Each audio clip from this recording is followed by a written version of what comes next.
Big news yesterday as LSU ushered in a new president, a new chancellor, and then in the hours that followed, an athletic director. Verge Ausberry was the interim athletic director. That was announced on Friday of last week. Officially, LSU has not removed the interim tag, but that report surfaced yesterday. We had it over at louisianasports.net. Ross Dellinger had it as well. And if you were paying attention earlier today, that was confirmed by President Roos that Verge Ausberry will be LSU's new director of athletics. This hire has a lot of layers to it that if you've listened to my show over the course of the last few years, you've heard me talk about these things repeatedly. It's things that I believe in, and a lot of these things that I believe in are intertwined in this situation that LSU has found itself in. And one of the things I've talked about a lot is that the process does not equal the result. You've heard me say this a lot. I talked about hires from all over the country that were very smooth, that didn't work. I've talked about very bumpy hires that did work. I mean, you look at LSU hiring Ed Ogeron. I thought that process was a disaster. They got all the way down the road to try to hire Tom Herman, and when they realized he was going to go to Texas, they didn't try to look elsewhere and decide what else they were going to do. They just ran Ed Ogeron to the podium. Not a great way to do business. It resulted in the greatest college football team we've ever seen. Okay? Texas A&M's hiring of Mike Elko was a grease fire. They had agreed to terms with Mark Stoops. He was getting on the airplane to fly to College Station, and the internet erupted. And they said, well, I guess the internet doesn't like that. We won't do it. They hired Mike Elko. That's going pretty well in College Station right now. LSU's hiring of Brian Kelly was perfect. Quiet. Nobody talked about Brian Kelly, conducted interviews, looked all around the country. And then by the time that Brian Kelly's name surfaced, he was headed to Baton Rouge. That didn't work. It was a failed hire. Like, you look at Mississippi State's hiring of Joe Moorhead, which is not like a famous example, but I just recall being so impressed that, like, Dan Mullen left him. He was a guy that had been there for a very long time. And John Cohen was the AD at Mississippi State. And within a matter of a couple of days, he had Joe Moorhead, who was running a really good offense at Penn State for James Franklin, and not a lot of people were talking about. Boom, he's at the podium. Like, it was very smooth, very clean. Cohen had his guy, made the hire. Complete disaster. Didn't work at all. So, like, you get the point. I could go on and on with examples, but, like, the process doesn't necessarily matter to the result. They're not married. Another thing that I always talk about is the guy next to the guy may not be a guy. I've talked about Smoke Laval standing next to Skip Bertman. Stick with college baseball. Michael Early standing next to Jim Schlossnagle. How'd that work out last year in College Station? Mike Martin Jr. standing next to his dad. Ran Florida State's program into a ditch when he took the reins.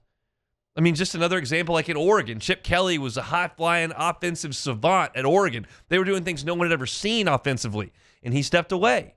And they hired Mark Helfrich, and that was a disaster. The guy next to the guy, not always the guy.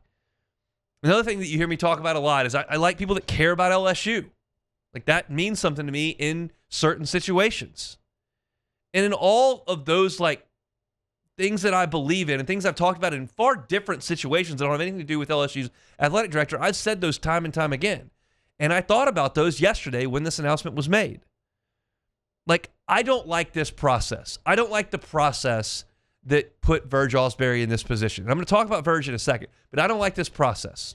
I don't like a process where the athletic director is fired and then 40 hours later, an interim AD is put in place. And then on the other side of the weekend, a president is announced, and within 4 hours, he's hired an athletic director. To me, that process is flawed. At LSU, a brand this powerful, an athletic department this big and this successful, I would like to conduct a national search to find the best person you can find for this job.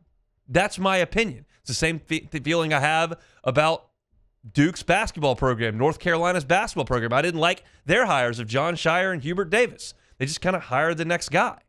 I don't like this process. I don't like hiring the guy next to the guy necessarily.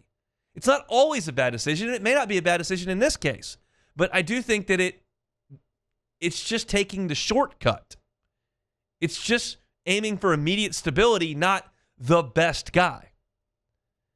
And I like people that care about LSU. And I talked about Scott Woodward being fired last week, and I talked about how I liked one of the things I liked about Scott was that I knew he cared about LSU. And you certainly know that Verge cares about LSU. Now, you've heard me talk about this process I don't like. You've heard me talk about the guy next to the guy, which Scott Woodward was the guy next, which Verge Ausberry is the guy next to Scott Woodward. And you've heard me talk about the fact that Verge loves LSU. The other piece to this is that Verge is very, very qualified for this job. He is. He's been in this athletic department for 30 years. He's worked, well, first of all, he played football here. Like, he was in the athletic department as a student athlete. He's worked in compliance. He's worked with multiple different programs on campus, not just football. You know, there are some people that are just football guys, and that's what they do. They're football, football, football. Like, Verge has worked with other programs on this campus. You've heard Kim Mulkey last night talk about Verge and the relationship that she has with him. And so he's worked in that capacity. He's worked in coaching searches, multiple coaching searches at LSU, and not just football. Men's basketball, women's basketball, football. He's been involved in some of those. He's watched Scott Woodward work. He knows the people that matter in this state when it comes to boosters. That's not something he's going to have to learn. And he loves LSU, is something I've talked about. So this is not I'm not criticizing the hire of the person and the resume of Verge Ausberry, because I believe that Verge is qualified for this job. I have no idea if he's going to do a bad job or a good job. No idea. But he is qualified for the position. I don't like the process by which LSU got to this situation. So now you move forward. Big concern on Friday. You don't have a president.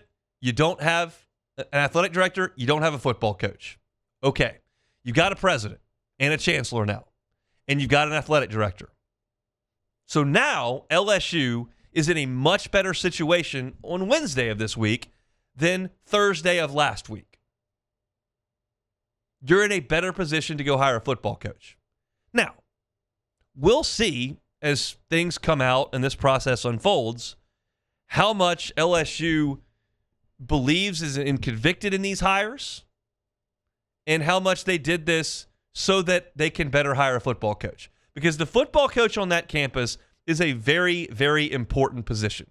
You all know this. There are statistics, there are surveys, there are studies done on an athletic department's success and then the university success beyond that. Now, I'm not going to try to compare every single person to Nick Saban. He's the greatest college football coach that has ever walked the planet.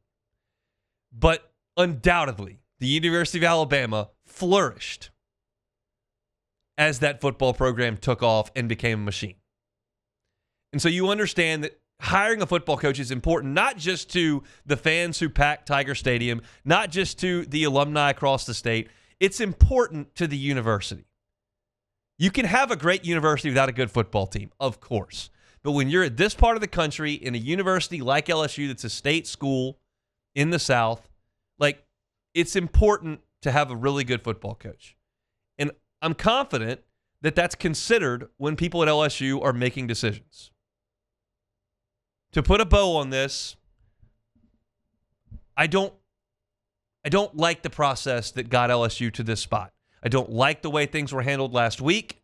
I don't like the way that we arrived at this decision yesterday. However, there are two different pieces to this. Verge Ausberry is qualified for this job. Verge Ausberry has put in his time. Verge Ausberry knows this university and this state. And Verge Ausberry loves LSU. And I'm very, very hopeful that he's going to do an awesome job. And I feel like LSU has a man in charge now that can do a good job. And now LSU pushes off the dock and goes to get a football coach. And undoubtedly, today, as I sit here, they are in a much better position to do that than they were last week, which I would argue was the most chaotic week in the history of LSU football. It's just not very often you have a blowout loss that empties the stadium, a head coach fired, and then a governor media tour that ultimately results in the athletic director's termination. That's a lot to pack into 5 days. You're on the other side of it now.